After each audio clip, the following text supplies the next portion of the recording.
دوسرا سوال آج کے سیشن میں ہے خرید و فروخت کے سلسلے میں۔ آپ جانتے ہیں کہ ہمارے سماج میں، سوسائٹی میں، دنیا میں بہت ساری چیزیں ایسی ہیں جو نشہ آور ہیں، لیکن سماج میں پورے طور پر عام ہیں اور اسے لوگ بڑی آسانی کے ساتھ استعمال کرتے ہیں۔ مثال کے طور پر بیڑی ہے، سگریٹ ہے، تمباکو ہے، نشوار ہے، گوا، گٹکا اور اس طرح کی بہت ساری چیزیں ہیں جو گلیوں میں ہر جگہ فروخت ہوتی ہیں، بکتی ہیں اور اسے سماج کا ہر طبقہ، جوانوں کا بلکہ بچوں کا بھی اور بوڑھوں کا بڑی آسانی کے ساتھ استعمال کرتا ہے۔ میرے بھائیو، سب سے پہلی بات یہ ہے، سوال یہ ہے کہ کیا ان کی خرید و فروخت، ان کا لین دین، ان کا بیچنا اس کا جائز ہے یا ناجائز ہے؟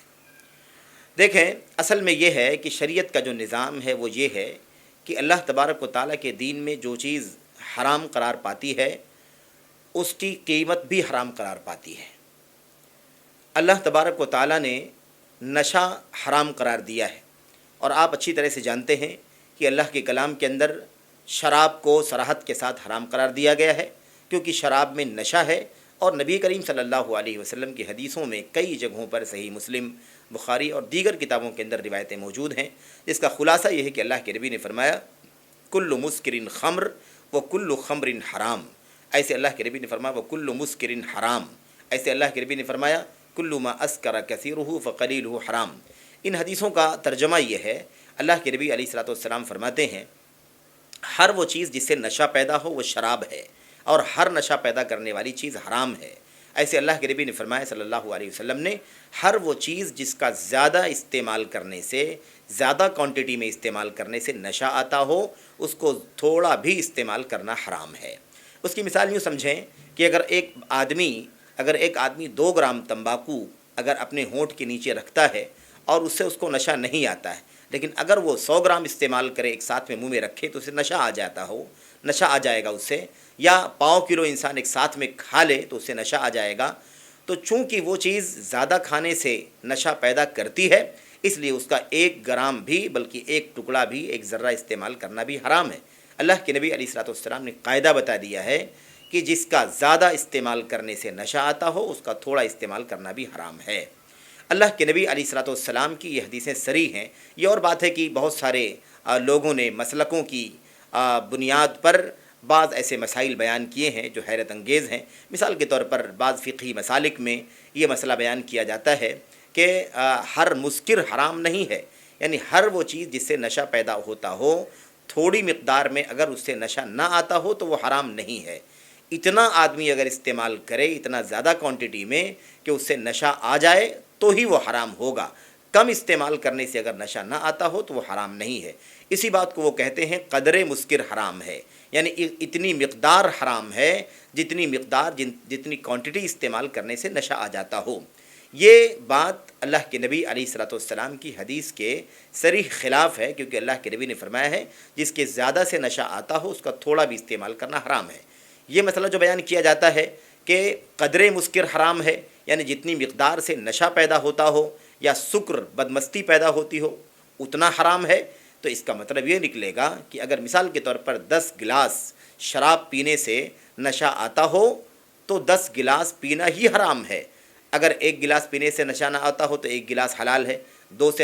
سے نشہ نہ آتا ہو تو وہ بھی حلال ہے، 3 سے، 4 سے، 5 سے، 6، 7، 8، 9، اگر 9 گلاس تک پینے سے نشہ نہ آتا ہو تو 9 گلاسوں تک حلال ہے، 10ویں گلاس سے اگر نشہ آتا ہو تو وہ 10واں حرام ہے۔ یہ معنی نکلتا ہے اس بات سے، جبکہ یہ بات اللہ کے نبی علیہ الصلوۃ والسلام کی حدیث کے صریح مخالف ہے۔ اللہ کے نبی علیہ الصلوۃ والسلام نے اس بات کو واضح کر دیا ہے کہ زیادہ مقدار والی چیز جو نشہ لاتی ہو تھوڑا بھی استعمال کرنا اس کا حرام ہے۔ بہرحال یہ چیزیں چونکہ نشہ پیدا کرتی ہیں، خواہ وہ تمباکو ہو، خواہ وہ بیڑی ہو، یا خواہ وہ سگریٹ ہو، یا ایسے ہی گوا ہو، گٹکا ہو، نشوار ہو، یا اس کے علاوہ اور بھی بہت ساری چیزیں ہیں جو استعمال میں ہیں اور مارکیٹ میں بڑی آسانی کے ساتھ 2-4 روپے 10 روپے میں دستیاب ہیں۔ میرے بھائیوں، یہ چیزیں، ان کا حکم شریعت کے اندر جو کچھ ہے اس کا خلاصہ یہ ہے کہ یہ حرام ہے۔ کوئی اسے مکروہ کہہ کر کے اس کی حرمت کو کم کرنا چاہتا ہے، کوئی اس کی شناعت کو، اس کی برائی کو کم کرنا چاہتا ہے۔ صحیح بات یہ ہے کہ اس کی اپنی کمزوری ہو سکتی ہے۔ اللہ کے نبی علیہ الصلوۃ والسلام کی حدیث سے جو بات ثابت ہوتی ہے وہ یہی ہوتی ہے کہ ان کا حکم یہ ہے کہ یہ حرام ہے۔ اب جب یہ چیزیں حرام ہیں، ان کا استعمال کرنا، ان کا کھانا، ان کو بیڑی سگریٹ کا پینا حرام ہے، تو ظاہر ہے کہ اس سے پیسہ کمانا بھی حرام ہے۔ ان اللہ سبحانہ و تعالی اذا حرم شیئا حرم ثمنہ،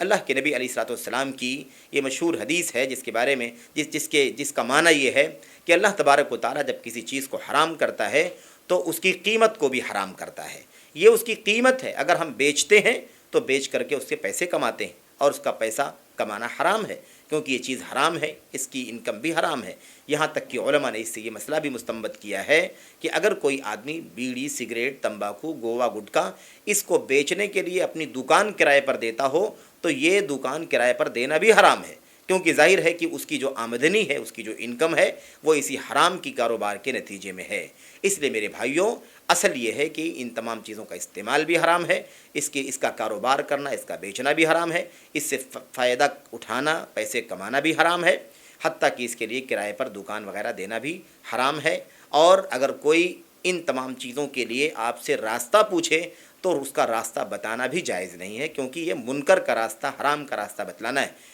اللہ کے کلام کی مشہور آیت کریمہ ہم ہمیشہ پڑھتے ہیں اور جانتے ہیں۔ اللہ تبارک و تعالیٰ فرماتا ہے وَتَعَاوَنُوا عَلَى الْبِرِّ وَالتَّقْوَىٰ وَلَا تَعَاوَنُوا عَلَى الْإِثْمِ وَالْعُدْوَانِ، کہ نیکی اور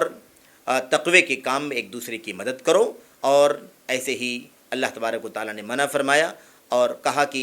دشمنی اور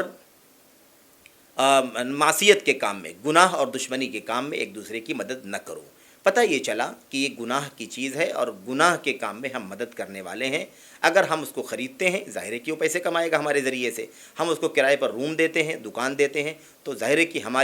ہمارے ذریعے سے اس کو مدد مل رہی ہے، اس کو تعاون مل رہا ہے، اور یہ چیز ہمارے لیے جائز نہیں ہے۔ اس لیے اس کا کاروبار کرنا، اس کی خرید و فروخت کرنا جائز نہیں ہے۔ مسلمان کو چاہیے کہ اس سے اپنے آپ کو بچائے اور حلال پر اکتفا کرنے کی کوشش کرے۔ ھذا ما عندی واللہ اعلم۔